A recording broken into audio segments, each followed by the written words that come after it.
can share it with me after. Okay, wonderful. Okay, Tracy.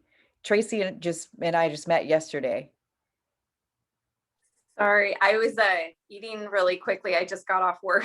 So hi everybody. I am new to Ayurveda, so I'm really excited to just learn more about the nutrition side of it and just see ways in which I can connect more and yeah, just continuing to learn about this beautiful practice and finally get to see you in person, Jenny. So this is really awesome and learn from you. So thank you for holding this and for inviting me to this meeting. Yeah, I'm so glad you're here. Thank you. Nancy Yates is my friend Katie Yates's mom. You're the best. Anybody here who knows Katie Yates, that's her mom. How are you? You have to unmute yourself though. Why are you here? I'm here to learn from you. Oh, great. And you made me totally blush, so I'm all red now. Awesome. I'm so glad you're here. Thank you. Well, thank you. Yeah, I want to learn more. Good. Okay. Arian? Did I say that right? Oh, she's gone. She disappeared in the blink of an eye. Carrie? Carrie. Yeah, just to echo everyone else of like new to Ayurveda and wanting to learn more and kind of been transitioning to a vegetarian diet. And yeah, just excited to be here with you.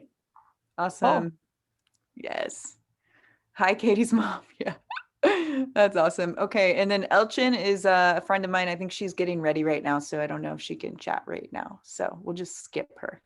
She might come back later. Awesome, ladies. Well, I don't want to just hang around for too long and let's get started. I want to share with you how this is going to work tonight. The framework is basically, I want to just welcome spring in with a short meditation, just a little bit of like grounding down to welcome this beautiful season in. And then I'm going to share with you some slides with photos of different foods and herbs that you're going to get all jazzed up about. So it'll be a colorful experience tonight. And then after that, I want to share with you a little, I'm going to talk about all this in a second. So let's just say hello to spring first through our mind-body connection. Go ahead and close your eyes and then sit nice and straight, whatever apparatus you're sitting on or wherever you are. And I would love for you to just imagine that you are in this moment a little seed.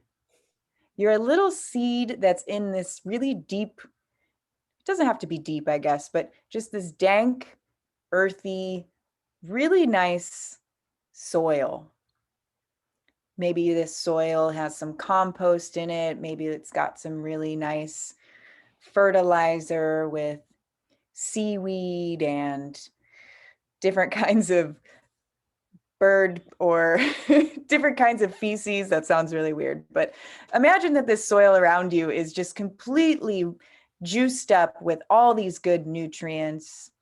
And you're this little seed, and all of a sudden, you start to feel some heat coming from above. You start to feel the heat of the sun. Almost like you could feel a little sunshine or warm on the top of your head. And that can feel really nice, really warming. And as you feel like the conditions are right, the environment's right, you start to grow some really small little sprouty roots. You're grounding down into this healthy soil. And you're feeling really confident and really fresh, really anew.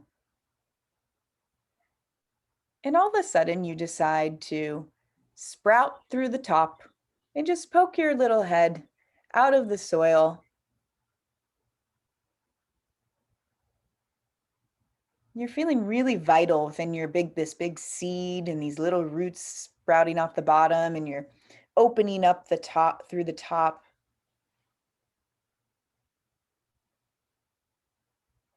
And you're feeling really proud that this really nice environment is a special place for you to grow.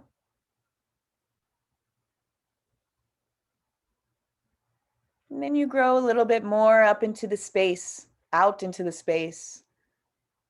And you see the sun shining, the blue skies, lots of rain coming every other day or so. You feel the moisture.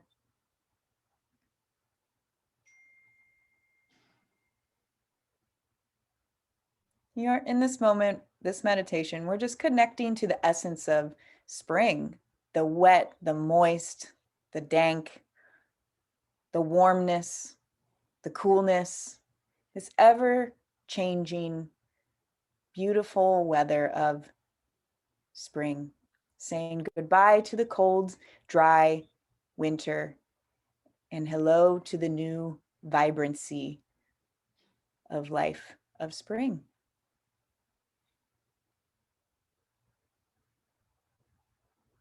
We could keep going in this meditation as you keep growing and fruiting and flowering into this beautiful plant, which you would.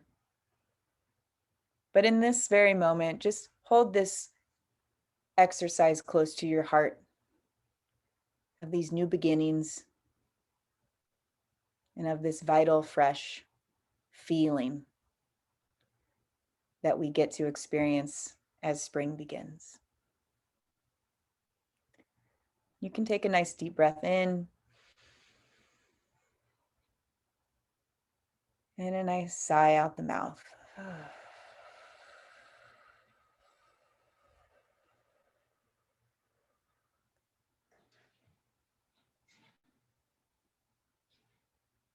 Holding that fresh energy within you.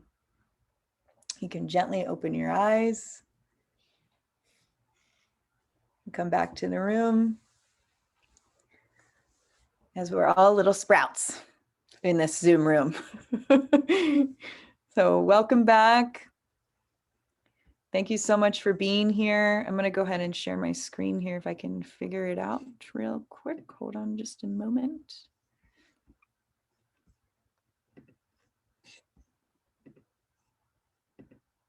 Here we go. Okay. All right. Everyone can see here? Beautiful. Awesome. I titled this workshop Awakening into Spring because I truly feel like we can awaken, we can become a little bit more conscious through this transitional time. So I want to share with you just a little bit about me. If you don't know me, a lot of you gals already know me, but my name's Jenny Griffith, and I am a holistic health coach with the primary focus on Ayurveda, herbalism, and mycology. So I like to intertwine these evolutionary health practices with Ayurveda because I find that Ayurveda is 5,000 years old, and it's a very old science. And there's a lot of new things going on in the world when it comes to health that I like to really incorporate into a health routine or a lifestyle, like mushrooms or probiotics and raw foods and things like that. So, and any of you who've studied with me know exactly what I'm talking about. Anjali and probably Jill know that I like to incorporate a few things. So I'm so grateful that you guys are here. I guess my story in a nutshell is that over this past, I would say, year, I've really gotten more into just practicing different things on my health that I found worked. And I saw it in my clients. When they got on a mushroom protocol, they were experiencing different results. When they started, going out and foraging their own food, they were getting a better experience. They were getting better results. When they start drinking spirulina and different types of herbs that you don't see in the traditional Ayurvedic lens, but paired along with knowing your dosha, it's all really a beautiful, beautiful blend of holistic health practices. And you can create your own. So one thing that I really love is eating seasonally. And I think that tonight you're going to see that it's really a beautiful experience to eat seasonally. Like drinking a coconut in Colorado is not eating seasonally. Eating like, just think about things like that. I just want to put that in your mind, is to how do we eat seasonally? How do we eat in the springtime? What kind of things come to your mind when you think of that? So just remember that before you buy something. Like, how far is that traveling? Is that coming all the way from across the world on a plane, on a truck, all the way to wherever you're getting it from? So we're going to kind of talk a little bit about all these things tonight. But yeah, my story was, I forgot, I have a lot of stories. But yeah, I found all this stuff through different disorders that I had: eating disorders, polycystic ovarian syndrome, anxiety, panic attacks, just feeling like, yeah, I've been through the ringer with different fad diets and whatnot. And so I feel really good about how everything's kind of solidified in the past 10 years of studying all this stuff. So that's me. The call is going to go like this. We're going to talk about spring energy, foods and herbs to incorporate into your diet, recipes for spring, earth tending techniques in the Evolve ALM program that I have clients in right now. None of them are on right now, maybe later. And questions, and I have a prize at the end. And it's from a wonderful gal who owns an Ayurveda company called Kurkuma Kitchen. And I'm going to be giving away one of her spice blends at the end. So if you want to have a chance to win the prize, it's an incredible kitchery spice blend, and I'll send it to you. So there's not that many of you on here. You have a high chance of winning. So stay tuned to the very end for that. So this is a lot going on this slide, but I just want to, can I get it all on the screen? How do I do that? Sorry, guys. How does one do that? Okay. So things to know about spring. I want you to look over here on the side. I have all these crazy symbols going on here. So at the top, I have here winter, and then I have ether and air. Those are the two symbols for the Vata dosha. If you're familiar with Ayurveda, there's 3 doshas, and Vata dosha is consisting of ether in space, or air. And those are 2 symbols. And you can see now how I have an arrow that goes down into Kapha.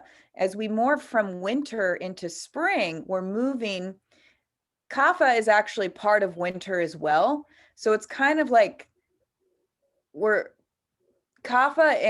and winter are also together, but we're moving into the second half of Kapha, which is spring. And then spring also consists of a little bit of Pitta dosha as well. So those are the elements down here, which are fire and water. So you're going to see that Kapha is about half of spring, and then the other end tail of spring is going to start to morph into our Pitta season, which is fire and water. So spring really consists of the earth element, and that's the water element there. So we're going to experience a lot of earth and water. And then at the end, where we're really feeling warmth, which is going to be in June, right? By June, well, San Diego's a little different, but June for most everyone else here in America is definitely warming up. And so you're going to start feeling the fire element and also water. So you can see how it's kind of like we experience the doshas in all the seasons, but it isn't just like spring is kapha time. It's actually a combination of kapha and pitta. So I think that's important to know, because think about it, the temperature does increase during spring. Why does everything grow more? Why do we get more vibrancy? It's like a good combo of rain, hopefully, and warmness. And so that's what makes everything grow. That's what makes all your plants sprout. The dates of spring, if you're not familiar, it's March 20th through June 20th. So that's on Saturday, we officially start spring. The qualities of spring: cool, wet, mobile, soft, light, cloudy, warm, liquid, soft, and slimy. Those are the qualities that we experience in spring. Not as much here in SoCal, but A lot of other places in the United States, they get more of this, but I love these qualities. It's like, it's just different for us here in Southern California to experience those. But wherever you are, we're going to, this is all going to be heightened. So complications, what can happen during spring? What are some of the side effects that we can feel of spring? Weight gain, colds, sinus stuff, congestion, allergies, heaviness, lethargy, and tiredness. Does anybody resonate with that sometimes? Has anybody felt that during springtime? Kind of feel like, it's almost like you feel like, ugh, I need to like shed my winter layer off. So it's that feeling of shedding and rebirthing and releasing and letting go. So that's kind of how we can feel. I'd love to open it up to see how you feel during spring, if there's anything specifically that you've been feeling. If anybody wants to chat, say something. I'll share. Mm-hmm. So like definitely when it warms up, I definitely feel my energy boost. But right now, this like cold, I definitely am like waking up feeling congested. I'm already pretty kapha. And so I kind of slip easily into like, yes, and the time change, but just all of it too, but feeling like I should have more energy, but just feeling tired and like congested and wet and cold. Yeah. So I'm feeling it. Like I feel like a little bit of that shift into like energy, but yeah, definitely feeling all of those wet and slimy things. Yes. And especially if you are already kapha dosha, if you already are predominantly that, and if you don't know that, some of you might not know if you're primarily kapha, but you're going to have more heightened complications like this. Mm-hmm. Whereas if you're a vata dosha, you might not experience all of this very much. But you still can, everyone, all of you ladies will experience some of this more than you do the rest of the year, right? It's like when it's fall, we experience more vata, the two symbols up top. We experience maybe dry skin. We are flighty. You get some anxiety kind of raises around fall time. So we really truly do ebb and flow with the seasons. And if you're not living in alignment with this, it's like, what are you doing? We've got to do it. We will just operate so much better once we live in alignment with the seasons. It's like a tree grows with the seasons. So do we. We are no different. We're no different. And so that's why I think that Ayurveda is so powerful, is because we can start to notice these things rather than just being on autopilot as we navigate 365 days a year. So thanks for sharing that, Jill. Hopefully this stuff inspires you tonight. So let's move on to the next slide. So foods and herbs to favor. The guidelines. So we want to focus more on eating things that are warming, light, easy to digest, and the 3 rasas. What is rasa? Does anybody know what that means? Rasa. Rasa, it's the 6 tastes in Ayurveda, which is bitter, sweet, pungent, astringent, sweet, and salty. So instead of giving you, I'm going to give you some specific foods for sure, but I want you to try and open your telescope to these different tastes. The bitter, the sweet, and the pungent. What the heck is that? I know some of you can say, oh yeah, that's bitter. A Sour Patch Kid is bitter, or whatever that, what comes to mind. So we want to favor bitter, pungent, and astringent. Those are the tastes that are going to reduce heaviness in the body. Those are going to reduce respiratory things. These are going to reduce any of the kapha, earthy, watery feelings you might be experiencing during spring. These types of foods help to balance mucus production, regulate moisture levels, and serve to open the channels of elimination, so critical for purification. And a lot of people want to do a cleanse during spring. They want to eat lighter. It's only natural that people want to try a juice fast, or, you know, whatever it is that you're feeling. You might want to try a 3-day mono diet. That's natural. And this is a great time to do that. Really, this is a great time to actually take advantage of that. As we transition from winter to spring, amazing time to detox. So remember these flavors and favors. So what exactly are those tastes? And this is really important to know. So pungency. Pungent is these types of foods. So vegetables, chilies, garlic, leeks, onions, kohlrabi, mustard seeds, radishes, mustard greens, excuse me, radishes, turnips, and raw spinach. Can everybody kind of tell that those things are pungent? Pungent can also mean, this is a funny joke with Anjali, spicy. Pungent can also, because Anjali forgot this one once and she said spicy. And that's true. It is it normally is kind of spicy, heated things. You see, I have ginger here. I have powdered ginger, which is going to be more spicy, more heating than actual raw ginger. That's just something to know, that when you use desiccated powdered spice of ginger, it's going to be more heating, just so you're aware that that's more pungent than real ginger. Grains, buckwheat and spelt, nuts and seeds, mustard seeds. Everybody's cooked with a mustard seed. It's got spice in it, right? It gets you heated. So these things are going to heat you up. They're going to burn the kapha away. They're going to burn that density, that heaviness that we all sort of feel when we're coming into spring. More spices. A lot of the spices are pungent, to be honest.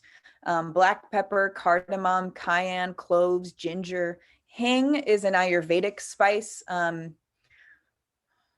If you're on my email list, I sent an email today about hing, if you read it. That one, I feel like we could teach a whole workshop about that one if you're not familiar with it. It's also called Asafoetida. It's the resin of a tree in India. Also takes place of garlic and onion in India, in Ayurveda.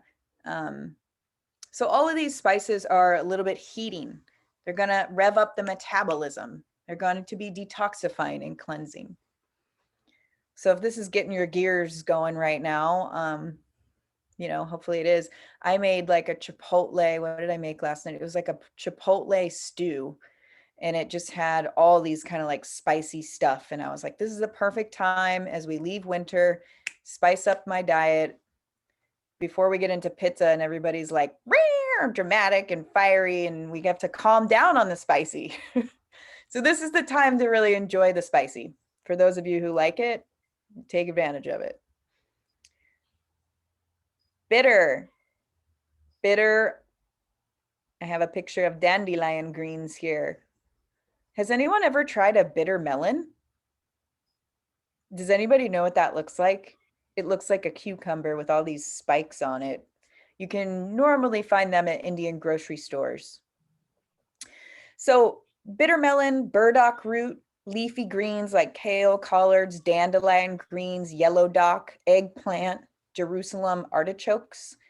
These are going to be great foods that are bitter. Bitter foods are going to be detoxifying.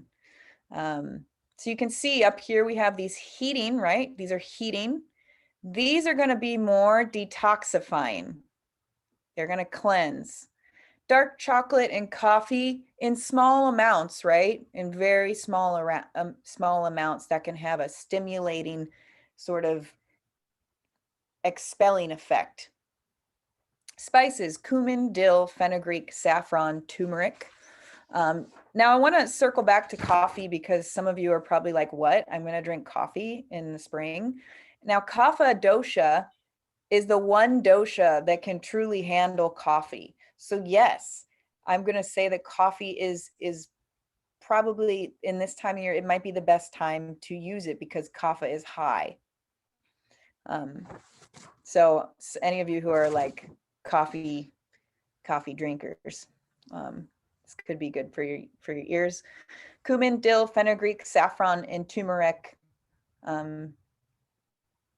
I like to get the dandelion greens and make a big salad, and it's really bitter and it's really fun to eat it because it's just so wild. And does anybody do dandelion greens? No? Elton, yeah. I want to try. I have a lot of dandelions. Yeah, and we could talk all day about dandelions. Get me started on dandelions. You know, they're so resilient, right? They grow out of a crack in your driveway. That doesn't that tell you how powerful they are? They're so good for you. They're really resilient. They're gonna scrape fat too. In Ayurveda, we have something called ama. It's a toxicity. Can also be known as fat or buildup in the body, toxicity and fat. And any of the bitter greens are gonna wipe ama away. They're gonna wipe fat away. They're also going to purify and cleanse the blood, which is extremely good as well. Toning the muscles, soothing the skin. It's overall, these herbs and vegetables are great digestive tonics as well, and will kindle the digestive fire. I have a question. Yeah. Is turnip greens in this group of bitters? Turnip greens. I'm pretty sure we said turnips up top is pungent. So the greens would be too, just the leaves? Oh, you're asking about the leaves. That's a great question. Turnip greens. Have you ate those before? I think so. They could be a little bit bitter. Yeah, that's a great question. I don't know the answer. I'd love to find that out for you though. Okay. I think that's a good one for me to look up for you and let you know and everyone know. Thank you. You're welcome. Let's see. I think I'm getting blinded, so just give me a second. I thought the sunshine was going to be great, but it's actually not. Okay, here we go. Awesome. Astringency is going to be our next one. Sorry, this one's a little bit smaller font because I've got a lot more to choose from here.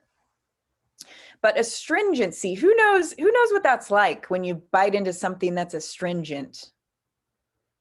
It's like you get this kind of I don't know, film, chalky, dry. It's like a drying that happens.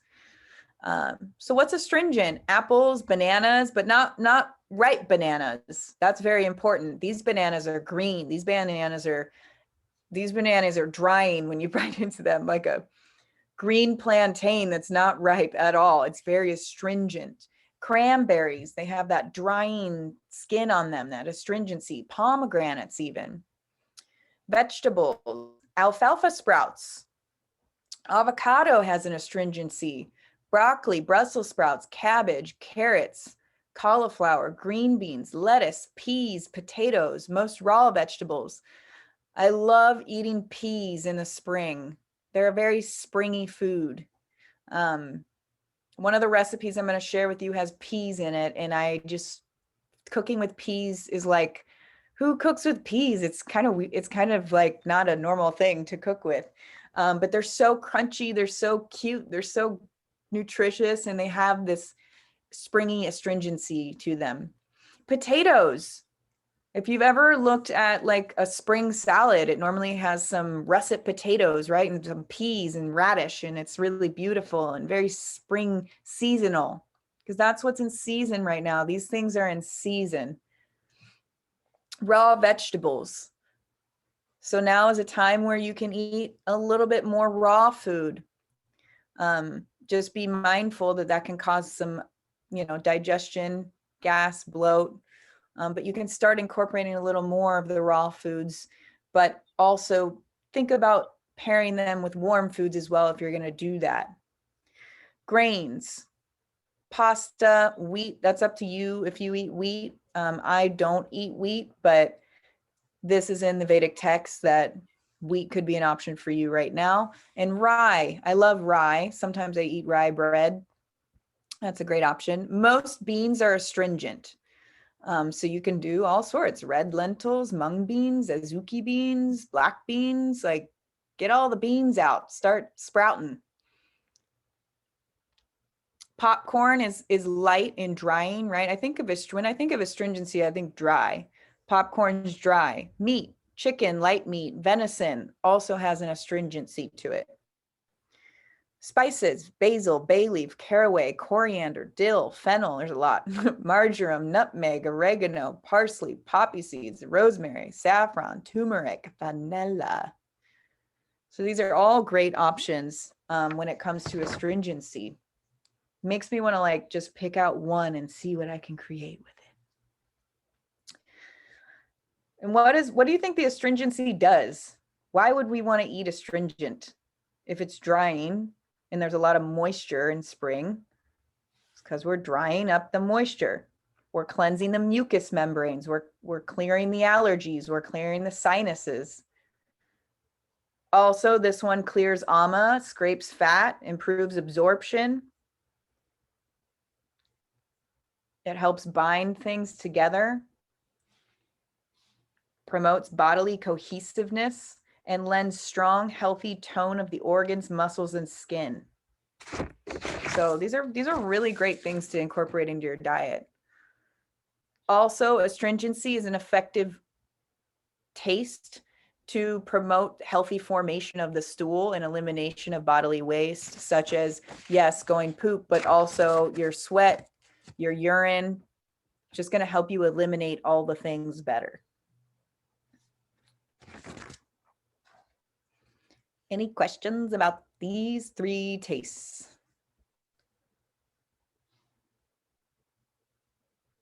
Hopefully you go to the grocery store now or the market and you're like, peas, make a pea salad.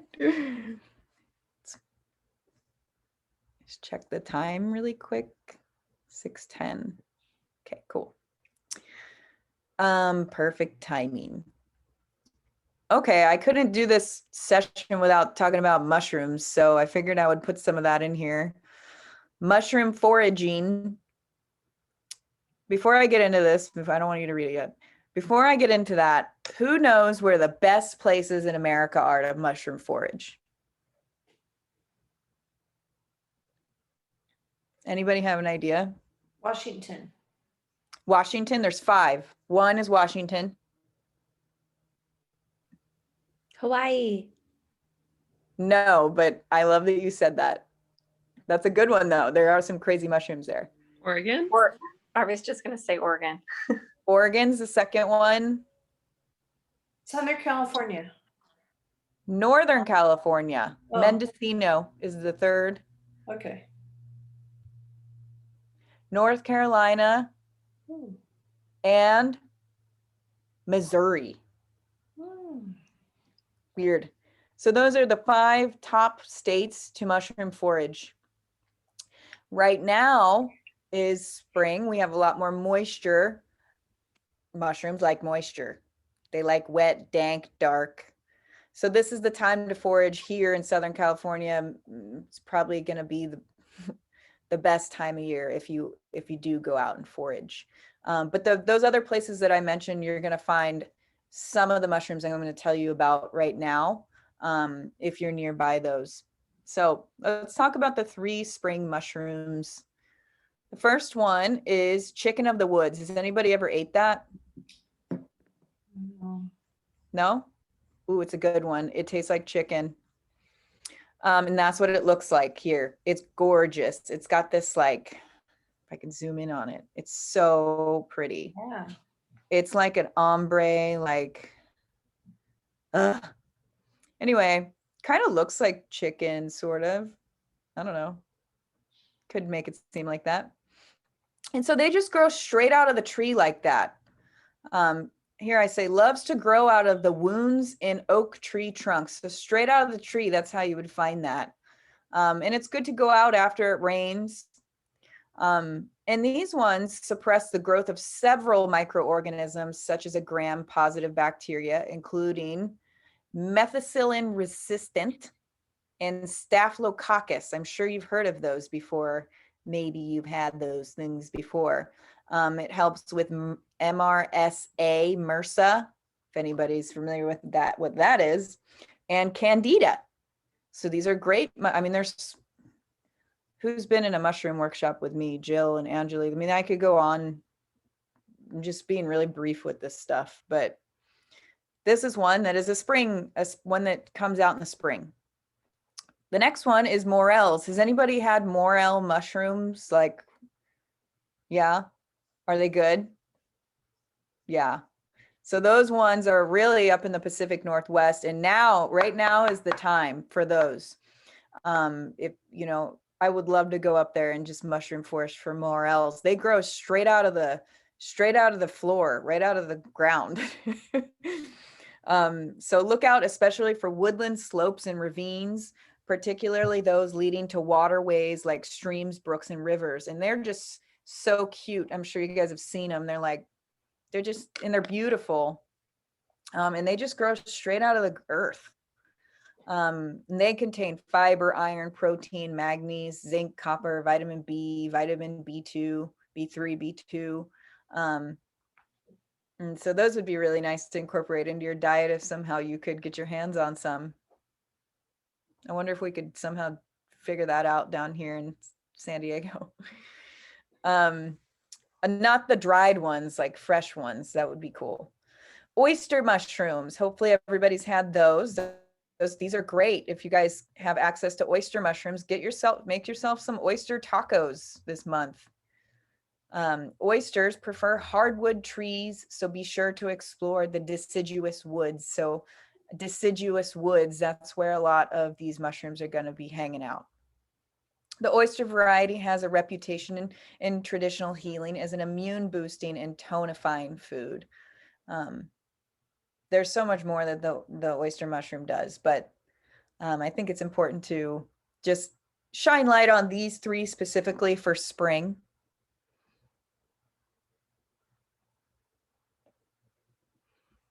Okay, I think I'm going to share with you now the recipes, and I'm going to give you guys these recipes after the class. I'll just email them to you.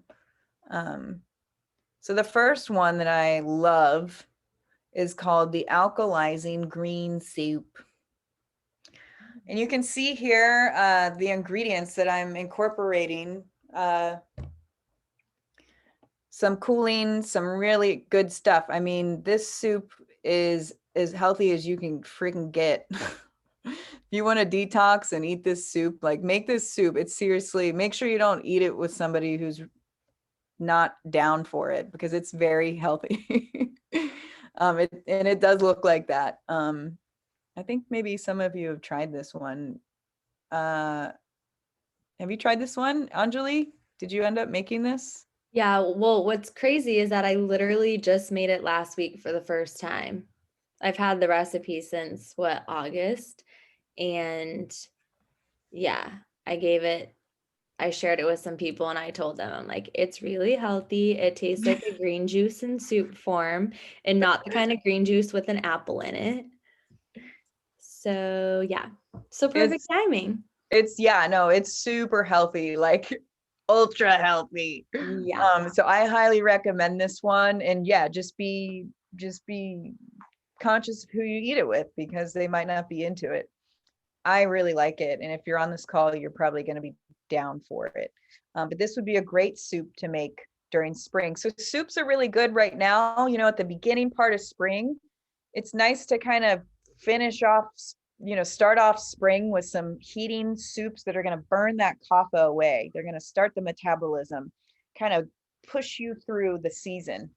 Because as we get into May and June, you might not be called to make soups, right? So I put 2 in here, and I'll definitely share this with you guys. So red lentil lemongrass soup. Did you make this one, Anjali? No, okay. This one's beautiful. It calls for lemongrass shoots. So if you've ever seen lemongrass at the grocery store, this one is absolutely wonderful. If you look at the recipe here, It calls for sunflower oil, which is also really nice for reducing kapha dosha. It's not as heavy. It also calls for something called pipali, which you're like, might not know what that is. That's an Ayurvedic pepper. Have you ever seen what an actual piece of pepper looks like? Anybody? I think maybe Abby has, she's on the call. So an actual pepper is like, it's pretty big. I wish I could show you guys what it looks like, but it's actually pretty big. It's like a big tube, long cylinder thing, and they desiccate it. So pipali is from India. So it's got kind of like a sweeter taste to it. But it's going to reduce kapha dosha. Tomatoes, cilantro, mustard greens. Here you see I have mustard greens in here. So these are all the ingredients that we've been talking about. You know, they're astringent. You see astringent, you see bitter, you see pungency. Those are all three what we're aiming for. I always encourage my clients to see if they can get all the tastes on the plate, you know, the sweet, the salty, the bitter, the astringent. You're going to get a really nice plate if you do that. So this meal specifically, it's catering to those three rasas. Pipali, has anybody ever heard of like taking turmeric with pepper? Has anybody ever heard of that? Yeah, so what that's going to do is it's the combination of those two. When you put those together, it helps the body's capacity to cleanse and rejuvenate. It takes it to like a higher level. So pepper's going to speed things up. It's a rejuvenating force that supports the respiratory system while soothing the nervous system as well. So if you can get your hands on pipali, it's not at the store, not at the regular store. You'd have to go to an Indian grocery store to get it. And it does have this like sweetness to it. Jill, you were at the yoga retreat, the day treat. I had it there. You don't remember seeing it? No. So you can get it at the Indian grocery store if you have one around. Definitely kind of a fun thing to have because it's weird looking and, you know, it would look cool in your medicine cabinet. It's also balancing for the energy of both kapha and vata dosha. So it can cater to both doshas. And it's also used to support immunity. Lemongrass promotes cleansing the lymphatic system and soothing to the body and mind. So I love lemongrass. So this recipe is great. I have the recipe for the lemongrass paste separately. So I'll send this all to you guys.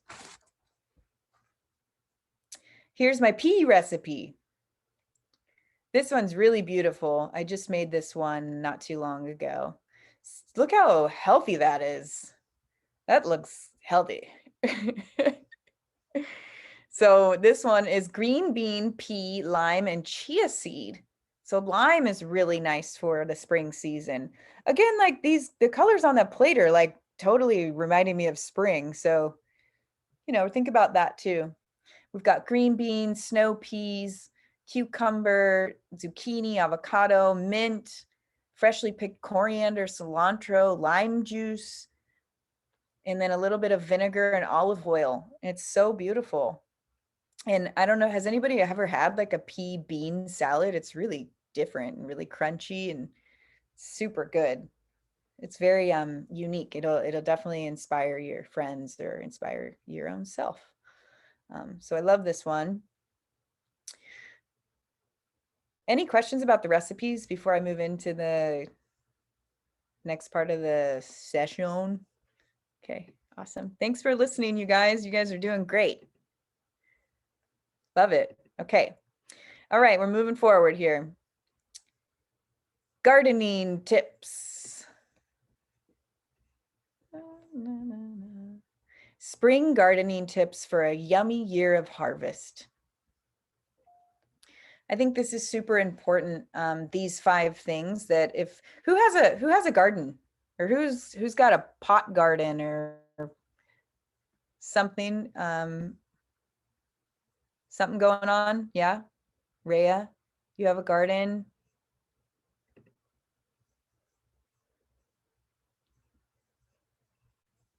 Anybody else? You can type in the chat box. I don't think I can see the chat box. Where's the chat box? Oh, there it is. Okay, cool. Oh, yeah.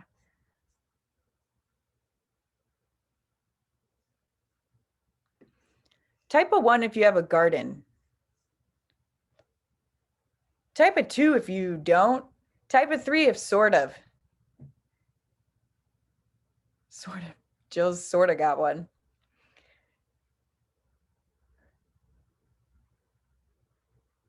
Type a 2 if you don't. Type a 4 if you have a potted, you have a garden box full of weeds. Yeah. Okay. Okay, cool. So some of you got it going on. Some of you are not there yet, but making it trying. Is that all? Can we all say that we're trying to get there? At least we're all we want that. Or maybe that's it. We all want that. Okay, cool. And that's why I made this, I wanted to do this workshop about gardening at the end, because all this food is great to talk about, but it's so much better and so much more healthy if we can actually grow it ourselves. So these are just some kind of inspiring tips and tricks to maybe get you excited about gardening this year. The first thing that I say is spring cleaning, hardscaping. So go out and inspect your land, or go out and maybe you live in an apartment, whatever you got, go out and just put your goggles on and check it out and just do an inspection on like, what the hell's going on out here? What can I do? Like maybe you don't have any ideas, but you're just checking it out. So investigate your land, see what you could do. Is there space? Yes, no. Do I have materials? Do I need help? There's all these different things that, getting help might be number one for you. You don't have time. So just go out and inspect and think about the things that you would need to make it happen. Maybe you don't have any space at all and no help at all, and you want to join some sort of farm where you can work at, or some sort of, community farming bed type situation that they have in a lot of places. Maybe that's your only option. So just think about, how can you get involved with growing food and making those connections with the plants? So I say plan for and build new raised gardens, widen existing ones, and tidy up your bed's edging, clean debris from the garden beds. So that could be step one in spring gardening, is you just go out and you just clean shit. Take 4 hours and just start getting everything ready. It's like spring cleaning your house, but your outdoor area. And ask for help. If you don't have any people to help, see if you can make it fun. Like make them lunch. Say, hey, can you come over and clean my shit? I'm going to make you some pea salad. I'm going to spring you up with my pea salad. See if you can just get people involved. Gardening does not work just all by your lonesome. The next thing I have here is soil testing, feeding, and fertilizing. Maybe you want to check out what kind of soil you're working with. You can send your soil into a lab. Elchin and I talked about this the other day. You can you can just check it out. You can buy some sort of apparatus, I believe, that you can stick into your soil. I'm not for sure exactly what that is, but you can also send it to your local soil testing facility. I actually looked this up beforehand. Wherever you live, they have one here in Encinitas. I'm sure they have one in every town where they can test your soil to tell you what's going on with it. And then if you need to add, nitrogen, or if you need to add compost, or whatever it is you need. So for me, I like to, when I say feeding and fertilizing, something that really needs to be done here in Southern California all the time is that watering your soil all year round is really powerful, because it's just going to get dried out the rest of the year. And then you're going to have to restore it and reinvigorate it. And so remembering to do that all year round is really easy. It's a lot easier when you go out and you start planting for spring, because you don't have to like moisturize it and nourish it back to life and put all this stuff in it. When you're watering it all year round, it's going to be a lot more healthy. So feeding it, I say, you know, start in putting some compost in it. Start putting a little bit of fertilizer in it, some organic, healthy fertilizer, and start prepping it, get it ready for those sprouts that we were talking about. Pruning dead material from plants. Get yourself a pruner and start just chopping off all the dead ends off things. Look at your rose bushes, chop off some dead stuff, go around in your yard. And again, you might need some help with this depending on where you live. But just start, like, it's kind of like how we want to release, like, so do the plants. Like, start doing that. Get yourself some pluckers. Plant starts or direct sow. Make sure you check for your specific zone what's in season. So we're in zone 9 and 10 down here. Depending on where you're at, you can be at a different zone. So you'll want to check what plants to plant right now according to your zone. Because, you know, like, for instance, planting tomatoes right now is not a good idea. It's not, we're not ready for that quite yet. We'll plant tomatoes a little bit later for this zone. You want to make sure that the plant is going to align with the type of point of year that we're in. Plant starts or direct sow. Direct sowing, I'm sure, hopefully you all know, that's just putting the seeds directly in the ground. And then planting starts is putting your little seeds in little containers or egg cartons. I like to use to recycle. The bottoms of egg cartons are great, so you don't have to buy things. And just starting those little babies. Maybe you keep them inside, or you put a plastic covering over them to make a little nursery so they don't die. But just kind of getting ready. Maybe, again, take 4 hours this weekend and get your garden situation ready. Take some notes, take some, you know, plan it out. And then lastly, start a compost. The easiest version, if you're not using food waste, could be brown leaves and coffee grounds. You're going to get great compost with just those two things. If you want to take it to the next level, you can obviously buy one of those churners, or you have enough space to make your own compost heap in your backyard or wherever that is. And you want to use your own food scraps. Just be mindful that rodents might come, and, you know, so composting is great. If you don't have a place to do that, you can always drop your compost off somewhere. I'm sure whatever town you live in, you could potentially find something like that around, if you type it in the Google. But I think composting is just such a beautiful practice. So we don't waste so much, and we use all that food to put back in the earth. So does anybody have any questions about this stuff? Is this getting everybody excited? Makes me excited. Yeah, ray of sun, clap, clap. Cool. Awesome. Yay.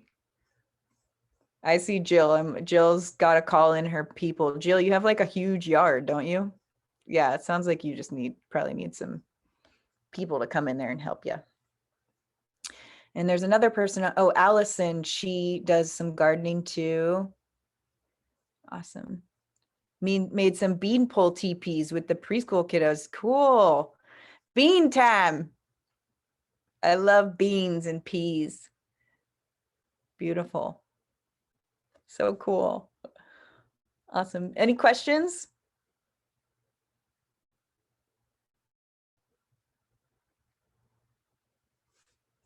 Nope. Okay. All right. So I think that's all I have for you guys today. Now I want to share with you the Evolve program. I'm going to give away the prize after that. So you have to stay and then ask questions if you need to. So I can't believe none of the clients that are in it right now, I hopped on tonight. They must be all busy, but I would be asking them questions. But Anjali and Jill have both been through it. So that's good enough. The Evolve Ayurvedic Life Mastery Program, that is a 6-month program that I facilitate. We go through a lot of the things that we talked about tonight and more on a much higher level. And this kind of just shows you, this slide is kind of what we go, it is what we go over, and it's Ayurvedic nutrition and cooking, become an Ayurvedic chef, Ayurvedic and North American herbalism, mycology, earth tending, permaculture and gardening, deep wheel of life work. And really it's just a total health reboot program, because you're practicing all of these things that you're learning on yourself, and whatever it is you come in with, whatever challenge, health challenge it is, or whatever's going on, once you start learning this stuff and practicing it in a held container, you're really going to see some magical things start to happen. The program, what it consists of is one 90 to 2 hour Ayurvedic consultation. So if you have never had an Ayurvedic consultation, you will get one. Then you will go through a 28-day Ayurvedic evolutionary cleanse. Anjali actually just helped me support the last one, which was really amazing. So that's a pretty intense part of the program, where you're practicing the Ayurvedic lifestyle, the Ayurvedic consumption practices. You do a digital detox. It's a pretty powerful part of the program, I would say. And then after that, there's 5 months of group coaching calls, and those are 90 minutes, so twice a month. We stay connected through a Voxer chat room. If anybody of you, if you're familiar with Voxer, that's how we all communicate, so we can all support and uplift each other.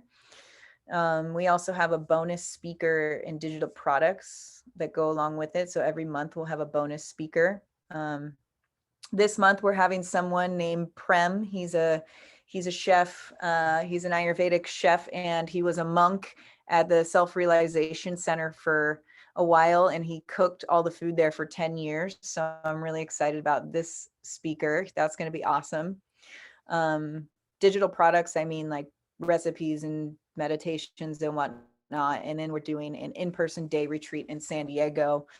That's just going to be lots of love and nourishment, cooking and sound healing and whatever comes up for that time. It'll be in July. So, and then just the benefits. I mean, I feel like what I shared with you, you could probably tell the benefits, but a lot of people lose weight, feel better in their body. They have more energy.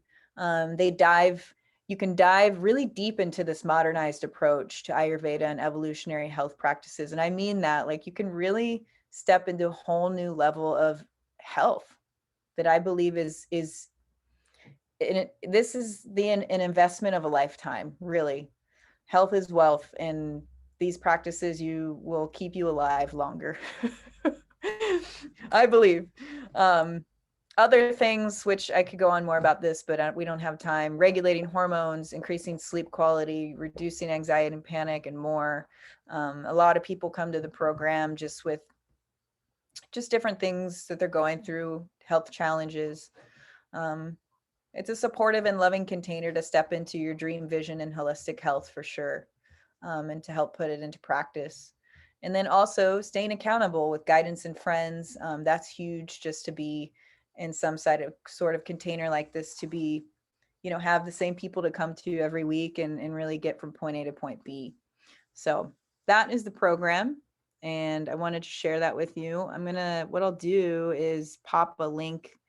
I'm going to pop a link to schedule a call with me if you're interested, and we can talk about it. You can jump in now. We have spots open, and you'll jump in right into the Ayurvedic nutrition portion of the course. So it'd be so awesome to have any of you guys. Some of you have already been there, Jill and Anjali. So good to see you on the calls again. I think that's all I have. Okay, so what I want to do really quick before I forget and give the prize away, and you guys are all so great for being here the whole time. What do I want to do? I'm going to not show you that. Okay, what I'll do is stop sharing.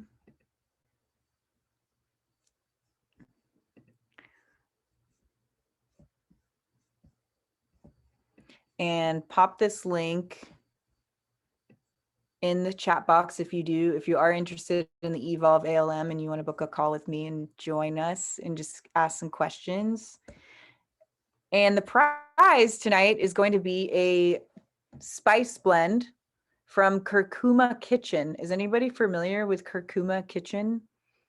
It's an Ayurvedic company. It's actually, she owns a food truck in Austin, Texas, and they sell Ayurvedic like meals. Have you been there? Actually, Carrie knows. Have you ever been to her food truck, Carrie?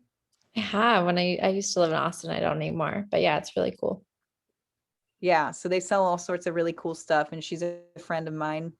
And so we're going to gift you a Kitchery spice blend tonight. And so I think what I'll do is I'll ask a question about the workshop, and whoever answers right first in the chat box wins. Should I do it like that? Anybody have a different idea? Yeah, are we cool with that? Okay. All right.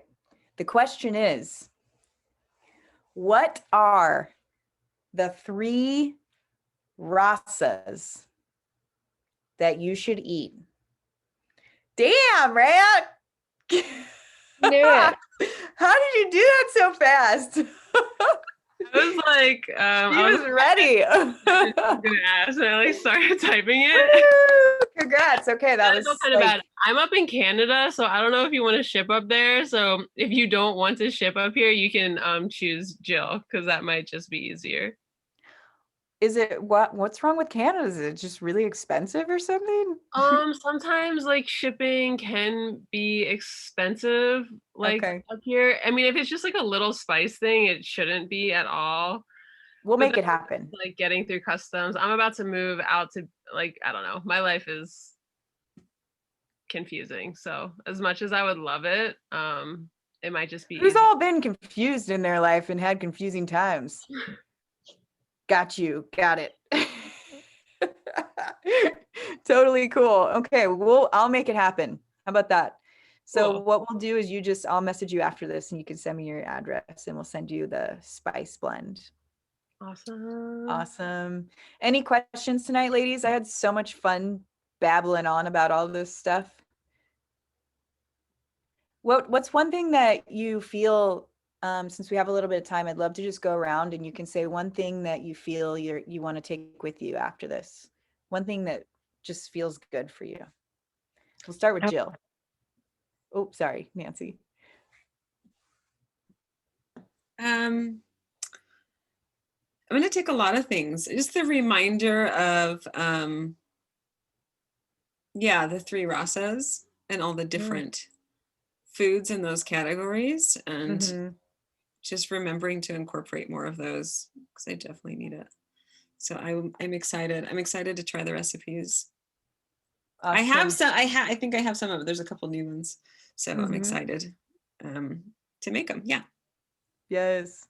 One thing to remember too is I know you guys, I showed you the 6 rasas and the other ones are sweet, sour, and salty, right?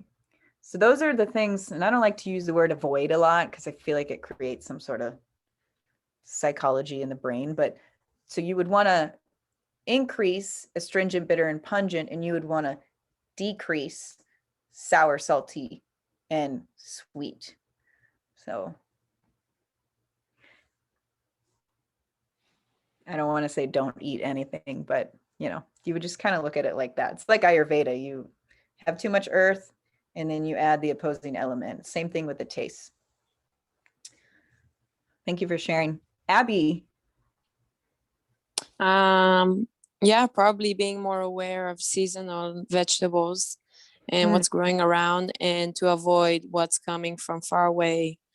But now, after you mentioned coconut, I'm like, ooh, I love coconut water and coconut cream and coconut yogurt and ice cream and everything. So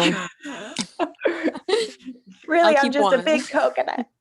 I am a big coconut. But I'll definitely be more aware of that now. Yeah, I love coconuts so much. I feel that. And Me it's a, too. it's a healthy alternative for a lot of things too, you know? Yeah. Kind of creates that creaminess that we don't get, you know, with a lot of plant-based foods. Yeah. And Asian and Indian food, or like curry. Like, how would you make it without Mhm. coconut milk or cream? Yeah, so it could just be a matter of like, you know, still enjoying it, but not, Yeah. it's not like you're like winter time where you're really, you know, eating creamy curries every night sort of thing. Yeah. Thank you, though. That was very interesting, and I enjoyed it. Thank you. Thanks for being here. Sure. Tracy. Sorry. I loved everything. I think one of the things that really resonated with me the most, because I don't have one, is like growing my own garden. So that would really, I think, you know, be more connecting and just therapeutic too, to just put your hands in the dirt and just, yeah, just really immerse more in those elements. So aside from everything that you shared, yeah, that one like really inspired me. So yeah. If you live in this, if you live in Encinitas area, I think you do, you live around here, every Wednesday from 8 to 10, some of the Elchin, she's been coming with me, but we volunteer at the farm lab in Encinitas. And we go there every Wednesday morning. So if you ever want to come, it's volunteer based and you can learn a lot there. It's a really good stepping stone for people who don't have access to things and they want to at least just, like you said, get your fingers in the soil and work with the microbiome. So Yeah, thank you. I will. yeah, I'll check. we can talk about it after. Okay, cool. Thank you. You're welcome. How about Rhea, the prize winner? Oh, we're all prize winners here. Yes. I think what's feeling most alive for me is I live in an area where there are a lot of mushrooms growing, and specifically morels. So I want to make it Wow. not a priority, but like I'm eager to forage my own mushrooms this spring, particularly morels. I love them so much. They're so yummy. And I'm noticing like this increasing curiosity I have towards herbs and like herbology. And you know, you mentioned a lot of herbs in this little course and in this little class. And yeah, so I just like I want to learn more. I want to learn more about herbs and become more intimately connected with them. And yeah, it's just such an easy way to like add like a high quality nutrition into your food. You know, they're like so small, but they're so potent. And yeah, Beautiful. feeling the herbs. Yeah, and then in Ayurveda, we really focus on adding the medicinal spices to the food because then the food becomes the real medicine and they help you digest as well. So it's just like you're like sprinkling all this like powerful, potent dust all over your food, you know. So I love that. I love your share. Thank you. Anjali. Similar to Abby, just in hearing all this, it was a really great reminder about to eat more seasonally. As Yeah. you know, I like cook up a storm all the time, and when I'm coming up with recipes I'm going to create for the week or whatever, I'm rarely ever thinking, I'm just like thinking of variety. Like, okay, I regularly use these vegetables, so I want to get these other vegetables in, and it literally never crosses my mind about what's seasonally. And also, like I talked to you about it the other day, I really, really want to get into growing my own food. It's just doesn't make sense to start it now because I'm planning on moving out soon. But yeah, so I think if I were doing that on a regular basis, it would be on my mind more. So I'm really excited to start growing a garden soon and just be more mindful of exactly like what Abby said, where things are coming from. And yeah, so thank you. Also in the pea salad, It said freshly picked coriander. Where can we get that? So that one's a little bit difficult. You would have to grow that. More inspiration too. So that coriander comes up from the top of the cilantro plant. It's when the leaves, cilantro leaves are flat at the beginning, they're wide, and then as the cilantro grows, it starts to turn into coriander. So coriander and cilantro are actually the same plant. Coriander comes from. Yeah, coriander and cilantro are the same plant. Cool. Yeah. Thank you. Nice question. Yeah. Okay, Nancy. Okay, I want to make that green soup. Okay, yes. And it looks easy enough because I really don't like to cook, but all of your ingredients and how it goes together looks like something I could do. You can do it. Too much trouble.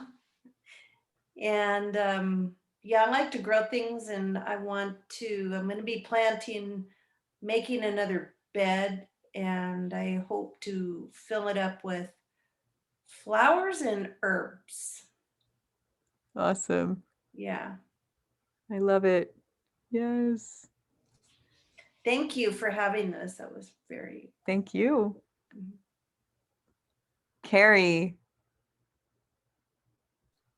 I'm with Rhea. I live in North Carolina, so I didn't know that we had a great place to forage mushrooms. Yeah. Probably more in the mountains, but I'm still not that far from there. So I've been Googling foraging mushrooms, and there's some tours and different things. So just sounds like a lot of fun, and yeah, inspired to make some recipes. And I live a couple blocks from my brother that has a garden, so I just like reap the benefits and like go. There you go. Harvest, but want to get more involved. So it was fun. Thank you.